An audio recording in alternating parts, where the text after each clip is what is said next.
بركة دعاك يا سويسرا الامتحان هو حد بينجح في الفيزياء واعمل ايه يعني؟ شفت ايه دعوتنا ما استجابتش امبارح. شيك سويسي. ما انت يلا بقى. شيك سويسي. بتستني بس كده. منامي بقى لها 14 سنه بتدعي لي ومفيش حاجه بتتحقق، عادي بتحصل يا جدعان، معوضه في السنه الجايه. هما بيجيبوا لكم امتحان من كوكب اخر، ده انتوا محتاجين حجه وعمره وادعي هناك يعني. والله. عملت ايه النهارده في امتحان الفيزياء؟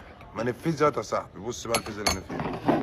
مديني قرص التراب، نصها كريم بط ونصها شوكولاته وغالي. فانا عاوز احلل عملوها ازاي بقى. ومديني الشحباتشينو، قلت له ما تعمليش رغاوي الشامبو ديت، عملت له رغاوي الشامبو.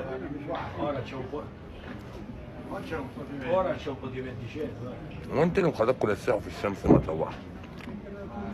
مش عارف ايه يا شاء الله. بص لسه عامل ازاي.